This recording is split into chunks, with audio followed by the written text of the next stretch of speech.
Is your business chaotic, and do you feel like you just don't have enough time to get everything done that you want to do in business and in life? Well, if that sounds familiar, you are not alone. And the solution that most entrepreneurs think of, which is to hire more people, throw more money at the problem, typically doesn't fix it. In fact, without the 3 systems that I'm going to share on this video, you're actually much more likely to fail, and you're likely to spend a lot of money and time doing it and have to start all over again. And system number 3 actually ties everything together, so make sure you stay until the end and check that one out.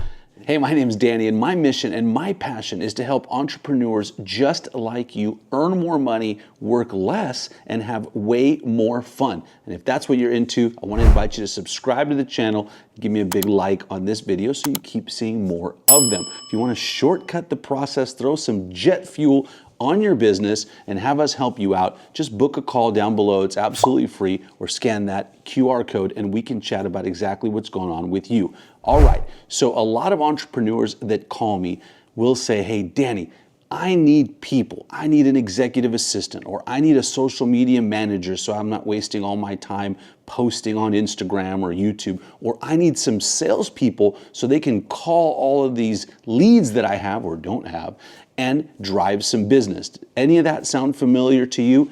If it does, simply adding people typically does not fix the issue, because I've seen this time and time again. And what happens with entrepreneurs is they'll start hiring people before they have these 3 key systems that I'm going to talk about in place.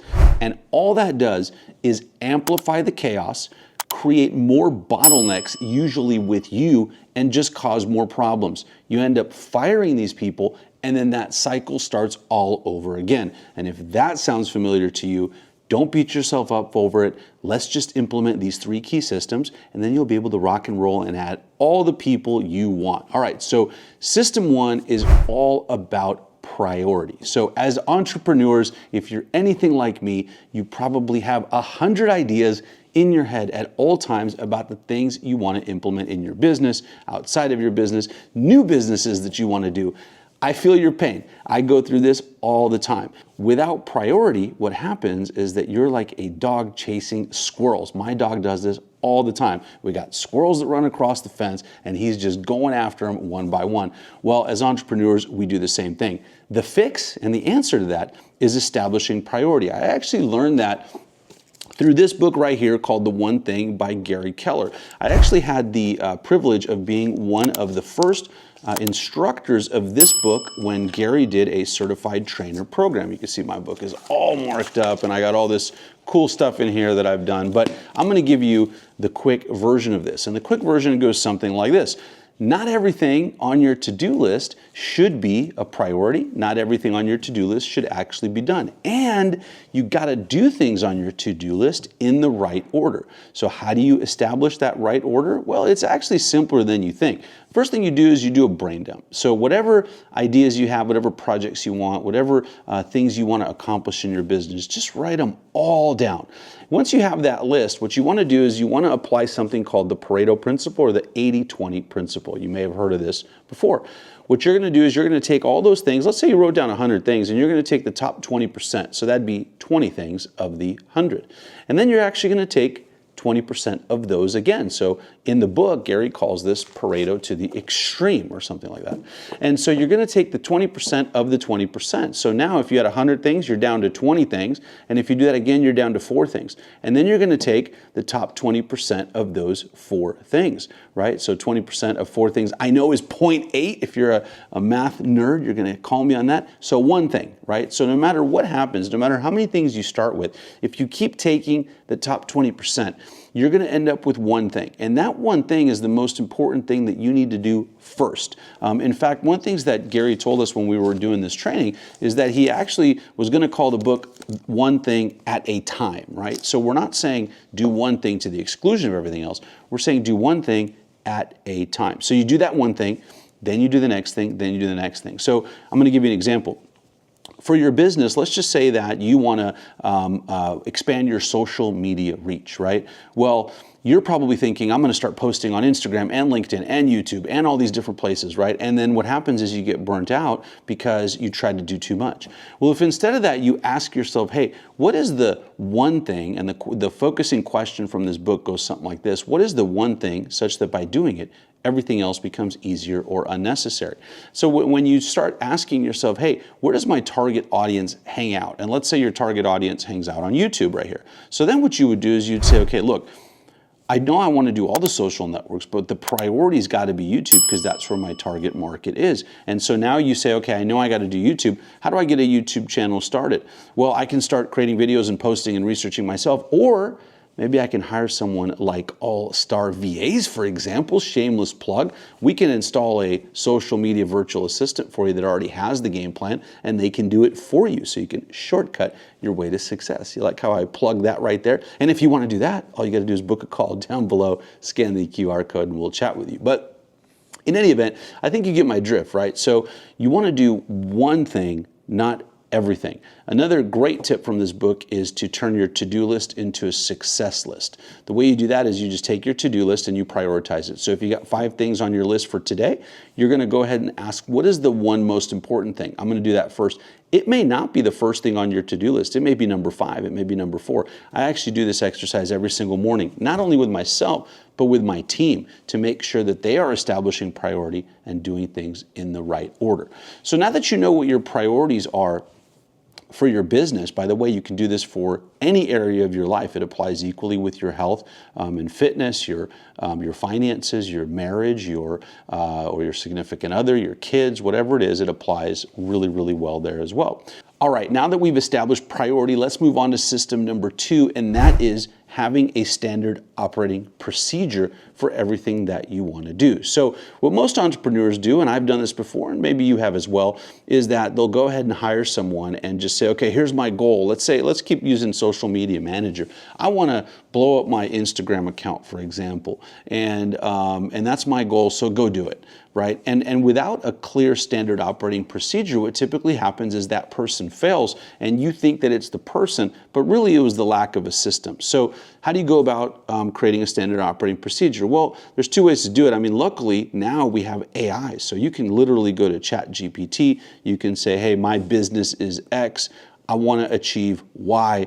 Create a standard operating procedure for this position or for this goal or for this target or this metric. It'll do it for you, and then you can customize it. Now, I have standard operating procedures for almost every position already developed. I shouldn't say almost, I think every position already developed for you as an entrepreneur. If you want one of those, just throw a comment down below. Let me know what you need. I'm happy to give it to you, right? But once you have the standard operating procedure, now you have the playbook. I like calling them playbooks better than SOPs. I think it sounds better. Plus, I come from a sports background, so I like having a playbook, right? So now that you have playbooks for everything in your business or in your life, you can now run the plays in that playbook. So just to give you an example, let's keep going with the social media manager. If you created a playbook for that position, and you may not even have the person yet, it may be something that you do, right? But you have the playbook, and now you just run the plays. So let's say in that playbook, you have your key performance indicators, you have your goals and your metrics. And let's just say one of them is, hey, I'm going to post once a day on Instagram every single day. And then I'm going to track the results, what posts are working, which posts aren't working, how many followers I'm growing by it. So it's critical that you have an SOP or playbook for every position and every priority that you created with System 1. But just having System 1 and 2 actually is not enough. It's System 3 that really ties everything together. And System 3 is your accountability cadence at your company or your business. And by the way, if it's just you at your business, then who's holding you accountable? That is part of the accountability cadence as well. Let me share with you what I mean by this. So every position you have on your team, everything you want to achieve has to have accountability around it. People, systems, capital, all have to be held to account. If you invest $1 in your business, you want to get a return on that investment. If you hire someone, you're going to get a return on that investment. If you're putting in your own time, you want to get a return on that investment as well. And so accountability, let me show you what that looks like at my company. You can customize this for yourself. But what we do is actually very simple, very straightforward. I don't believe in too much complexity. I think the easier and the simpler it is, the more likely you are to do it. So the first thing we do every morning is daily huddle. We jump on Zoom.